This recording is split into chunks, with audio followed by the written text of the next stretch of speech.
I know this country, I speak the language, and even with all of that, in that moment, it was terrifying. We had to call an ambulance to get more medical attention, and the whole situation was quite chaotic. You're listening to the Advocacy series with Spencer Moore on the Harry Chin podcast. This is where we break down practical self-advocacy skills for navigating healthcare in real life. Let's get started. Welcome back to the podcast.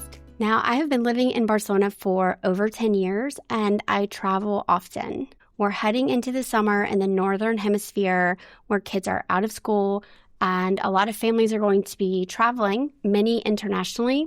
And I want to be honest here, because most people spend more time researching restaurants than they do thinking about what they do if they got sick or injured while traveling. And I get it, but according to the International Society of Travel Medicine, up to 50% of travelers experience a health issue while traveling.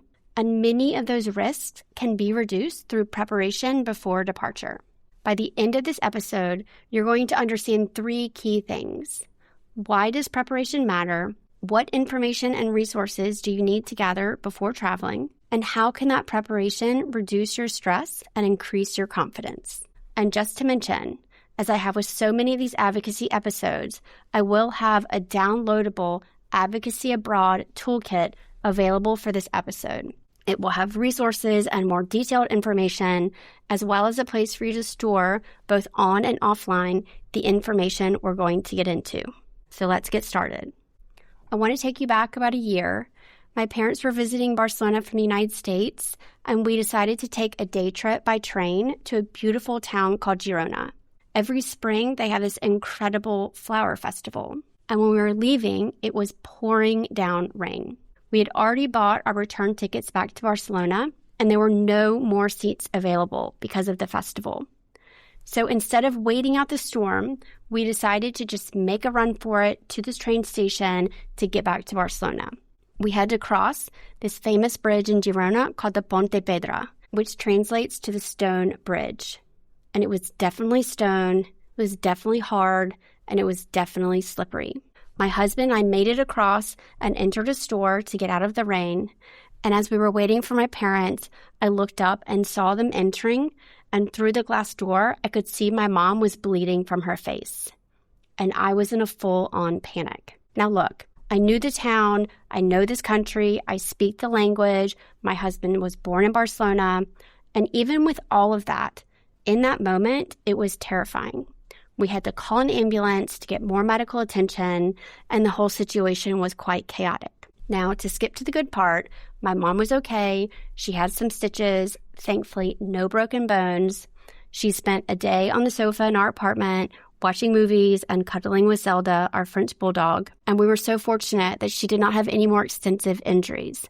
But it really did teach me a lot. What struck me most was that even though I was overwhelmed, I could communicate with the paramedics, I could answer questions, help my dad with insurance issues, and I knew more or less how the system at the hospital functioned. But I realized how much harder that experience would have been if I hadn't been able to do all of those things. From that experience, I've really been wanting to do an episode like this, because in the lens of advocacy, I do talk a lot about preparation and clarity.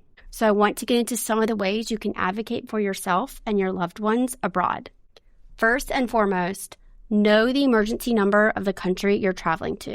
In the United States, 911 is our emergency number, and from any phone, you dial it and you get emergency services. But those numbers are different for each country. For example, in Spain and most of Europe, it is 112. In the UK, it is 999. Now, you really don't want to be Googling emergency numbers during an emergency. As well, you want to understand your health insurance coverage. Now, you can call your insurance company before you leave and ask them, am I covered internationally?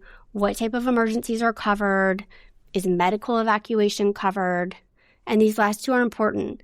Do I have to pay up front, and how does reimbursement work? Now, in terms of paying up front, even if your health insurance will reimburse you, you may still have to pay at that time. So it's important to know your credit card limits, to know how much you have in your emergency funds available, and also have a range of payment options available. For example, in Europe, some places don't take American Express, So if you can have a credit card and a debit card available, that could also be helpful. And here's another thing.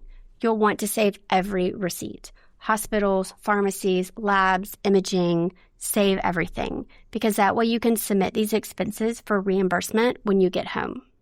Now, if your insurance isn't covered internationally, then you can look into buying travel insurance for the dates you're traveling. And here's the thing about travel insurance.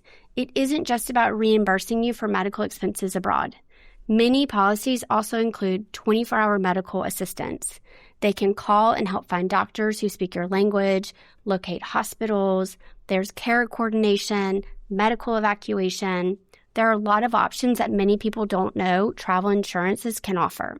If you're not sure where to start, I will have more resources in the downloadable that can give you guidance on where to look and what type of options you may want to request and all of the details regarding travel health insurance. If you do have that insurance, that's great. But if you don't, there are still options. You can ask your hotel and the concierge. You can speak to your host where you may be staying. You can always do online research. And as well, you can use your country's embassy or consulate as a resource. Many embassies provide resources for travelers, including information about local healthcare providers. If you're a U.S. citizen, you can also enroll in the Smart Traveler Enrollment Program, often called STEP, and there are similar programs that exist in some other countries as well. These services allow you to receive alerts and updates while you're traveling. These can include information about natural disasters, transportation disruptions, civil unrest, security concerns, or other situations that could affect your trip. Earlier in the season, we learned about the one-page health summary, and I would really suggest that you create an emergency information sheet for your international travels. This will also be included in the Advocacy Abroad Toolkit, and some of the information is a bit different than the one-page health summary. So in this one, you'll want to include passport information, insurance information, emergency contacts, allergies. We've learned that our memory is not a medical record, and when abroad in a foreign place, that is even more relevant. And here's something about medications that many travelers don't know. Some medications that are routinely prescribed in the United States or other countries may be restricted elsewhere. Common categories that can cause this problem are ADHD medications, anxiety or sleep medications, opioids, and others. So you really want to verify the medication rules for the countries you'll be visiting. You'll also want to carry your prescriptions in the bottles with your names on it.